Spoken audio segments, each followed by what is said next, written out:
बिस्मिल्लाहिर्रहमानिर्रहीम। अस्सलाम वालेकुम। आज हम हदीस नंबर 18 पढ़ेंगे। हदीस नंबर 18 का मौजू है जहाद की अहमियत। तर्जुमा और तशरीह पढ़ते हैं। हदीस नंबर 18।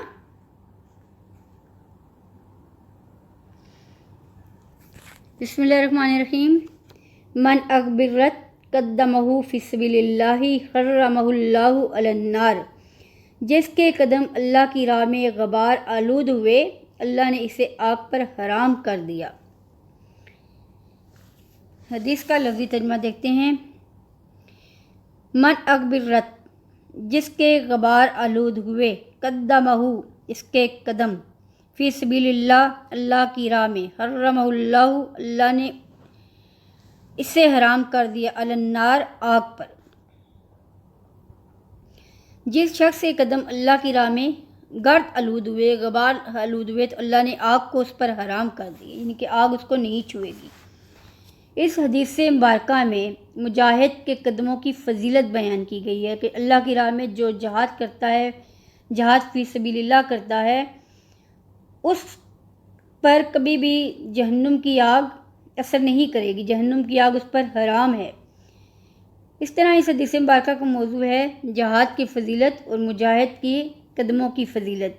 मुजाहिद को क्या सवाब मिलेगा और मुजाहिद की क्या फजीलत है। अल्लाह की राह में जहाद की फजीलत बहुत सी आयात और हदीस में साबित है। इस अहमियत के पेश नज़र उलमा कहते हैं कि इस्लाम का छठा रुकन होता तो वो जहाद होता। जहाद और मुजाहिद क्या है? लफ्ज़ जहाद जोहद से निकला है, जिसके मानी है मेहनत और कोशिश, जबकि शरई इस्तिलाह में जहाद से मुराद दीन हक़ की सरबुलंदी, इशाअत व तरवीज और इसकी हिफाजत के लिए हर किस्म की कुर्बानी और इसार है। इस कोशिश और जिदोजहद को सर अंजाम देने वाले को शरई लिहाज से मुजाहिद कहते हैं। जो अल्लाह ताला की राह में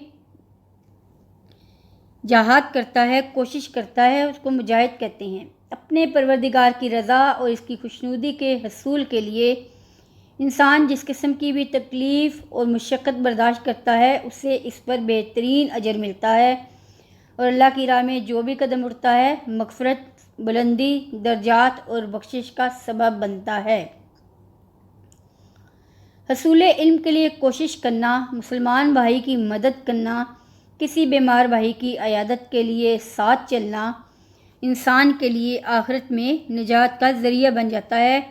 और इसी तरह जब कोई शख्स अल्लाह के दीन की तबलीग, दावत इस्लाम के लिए अल्लाह के रास्ते पर चलता है, तो इसके एक एक कदम पर इसको नेकी मिलती है। इसी तरह जो तालीम हासिल करने के लिए निकलता है, इल्म हासिल करता है, उसके भी एक एक कदम पर उसको नेकी मिलती है।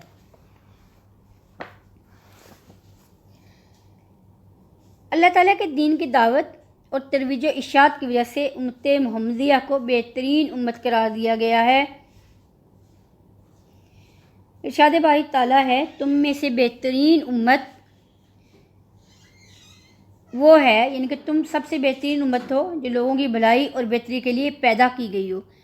तुम नेक कामों का हुक्म देते हो और बुरे कामों से रोकते हो। यानी नबी पाक सल्लल्लाहु अलैहि वसल्लम की उम्मत के लिए फरमाया गया है कि ये बेहतरीन उम्मत है, क्योंकि ये भलाई के लिए पैदा की गई है, नेकियों का हुक्म देती है और बुरे कामों से रोकती है। जहाद की फजीलत क्या है?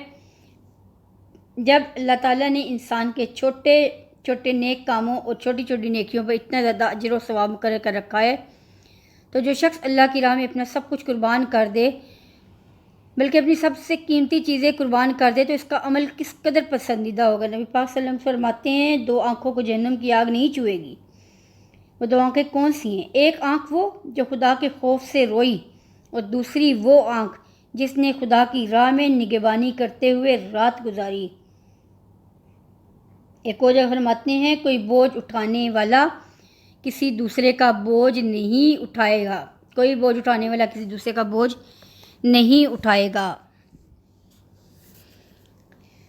अब जहाद फ़ी सबीलिल्लाह से क्या मुराद है? जहाद फ़ी सबीलिल्लाह से मुराद मेहनत, मुशक्क़त, अपनी तमाम तर जिस्मानी, माली, जानी और ज़हनी सलाहियतों को अल्लाह की रज़ा की खातिर नेकी और भलाई के कामों में इस्तेमाल करना जहाद फ़ी सबीलिल्लाह है। इसकी सूरतें क्या हैं?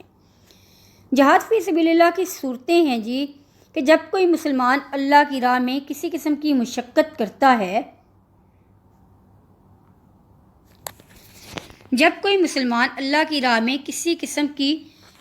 کرتا ہے تو وہ جہاد فی سبیل اللہ کرتا ہے، اور جہاد فی سبیل اللہ کا مفہوم بہت وسیع ہے۔